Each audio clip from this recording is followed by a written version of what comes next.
Alright, so today was day 3.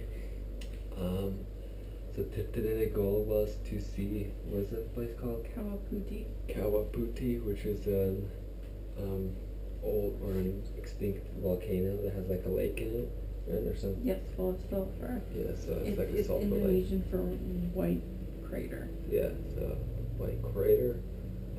So we were under the assumption that we might be able to get a tour or something to drive us there, because it's 50 kilometers south of Bandung, where we're at right now, Bandung. And yeah, so all the tours were sold out. The tours were offering other stuff that we weren't interested in, and they were kind of expensive, like $45 per person. So a little bit up there. So the owner of the guest house told us how to get there via public transportation, which meant that we would have to change buses 6 times, and it's like 3-hour travel time. So yeah, so we went with the flow. At first he gave us directions to the place, but what we didn't know is that it's not actual big buses that take you. It's these tiny little minivans called angkots, and yeah, they basically just have like an open door, and sometimes they say it or they don't say it where they're going. So we were looking for this place called Kapala and something else. So we were just walking down the street, and Catherine spotted a monkey on stilts. A monkey on stilts. He was walking around in like the major intersection on stilts. It's kind of funny. Yeah, so we couldn't find these angkots because there's just so many minivan-looking things driving around, and so we got discouraged. Yeah. We almost turned back, but then I think we decided to push forward anyway and see how this works, because the pollution and just the garbage on the street, it's just terrible. There was a hole on the side of the road, like 5 feet deep and big enough for you to fall in, and it was full to the top with rotting garbage.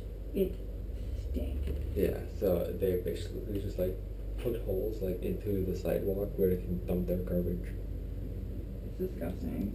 Anyways, so we find one of these angkots and we just jump in, and Captain goes to the driver and just points to the name and the guy. Yes, we can take you there or whatever. I don't know. Did he take us there, or did we switch? No, he took us to the bus station. Okay, so yeah, so he told us to get off by the bus station, then we go to the bus station. There's just like buses everywhere. There's no like ticket counter or anything. There's just like people walking around, and everybody knows where they're going. Except us. You don't know where you're going. No way. And then so we were like walking around there, and then obviously we're like 2 white people. So some guy comes up, no uniform or whatever, and tells us, "Oh, you're going to Kawaputi? Okay, so here's like, so he points for us to go over there, and we're like looking for a bus that says Kawaputi or TV or something. TV Gilly or something like that. Yeah, so that's the town where we would go from Bandung, and then we'd get like another van there that would take us up the mountain. So we didn't see a van labeled like that at all or anything. So we just go back and we look at the big buses, and that guy comes back and he's like, "Hey, there's no big bus going. There's no big bus." So he says we have to go and take one of those blue van or looking things, and so we walk over, and so he takes us over there, and there's like these 10 guys over with like a leather jacket and like all that stuff, like smoking. You know, and they're all a little bit too eger to cram us into this one bus. Granted, it was super cheap, but it just didn't feel right. Didn't feel right. And so we just turned back, and then some of the taxi drivers were asking us where we were going, and some of them were asking outrageous amounts, but this one guy, I think we settled for $30, and he would take us there. So yeah, so he took us there, took us to the land. He took us to that town. Yeah, so he took us to the town, and I asked him if he could take us up on the hill. And he said, okay, you'll do it for 150. I told him 50. We settled on 100. So he started going up the hill, and all of a sudden everything stops. And then he asks somebody something, and then all of a sudden he turns to the side and is like, get out. Right? He's not taking us anymore. So we're in this town, and I have no idea how we get transportation, because everybody there is just riding mopeds up the hill, and all just like private, like van things, right? So definitely a little bit worried. But we continued walking uphill. Everything's uphill, so we started walking for like half an hour. We're just walking uphill.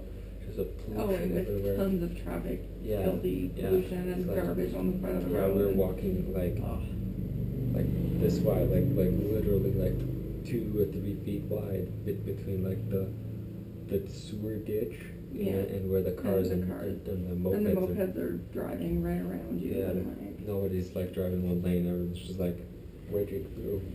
And anyway, so we walk, and then we see like this van thing. And the guy keeps like looking at me or whatever, and then after like 5 minutes or so, or after passing the van multiple times walking because traffic is so slow, asked him if they're going to the top. And he said, yeah. And I asked him if we could jump in, and he said, yeah, okay. So we were like sitting there like with this family. They were all like related, going through the top, and yeah, so we were like on this thing for like an hour and a half, and it's barely moving. And then after a while, the driver says, that we should walk. So I think he's kicking us out or something. No, he kicked us out because 2 people he knew got on after us. Oh, really? Yeah, he was kicking us out because his friends were getting on. Okay. And he didn't have space for us anymore. Oh, okay. So anyways, so he kicked us off, and we started walking out. We were walking, and then we saw the reason why traffic was so bad is because a huge bus slid down the roadside, and the whole bus was just like down, and so nobody could go anywhere because the police were blocking the road. So which actually turned out good that we were walking, because we were getting somewhere because nobody else was getting anywhere. So we started walking up. And we were walking for 2 hours or something. Yeah, so we were walking like uphill for like 2 hours. That was like conditionalmente.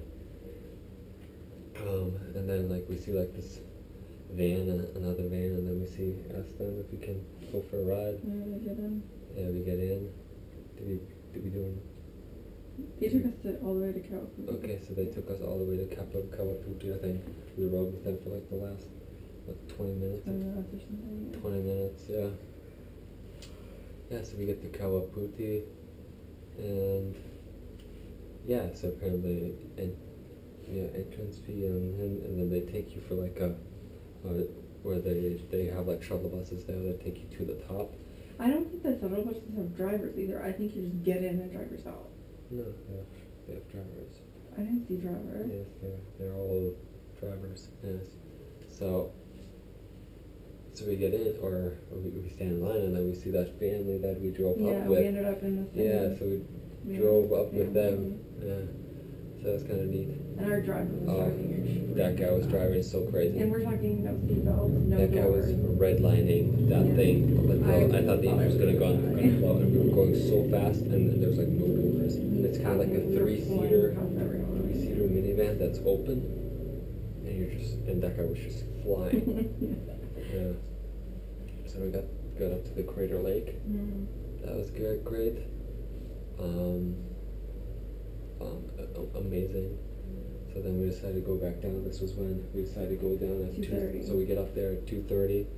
Spend half an hour there. Half an hour, and then since we have no idea how we're going to get home, we decided to leave a little bit earlier. So so we started walking down. So we walked all the way down. We walked about a quarter of the way down. We got on an ANCOT. Yes. ANCOT wasn't moving, so we got back out. Yeah, so we walked for like an hour. All the way down the hill. Yeah, so we walked for like an hour. Got on ANCOT. Wasn't moving at all again. Like nothing was moving. Then we walked for another 2 hours. Then at 5 o'clock, we were starting to get worried it was going to be dark soon. Yeah, I didn't want to. I have no idea where I am. Literally no. Well, I there's no such thing as taxis there or anything. People are waving at us. Yeah, everybody's just Mr. Yeah. Mr. Somebody took our picture. Yeah, somebody took our picture. That's funny. That's funny. It's okay. What? Anyway, we were saved.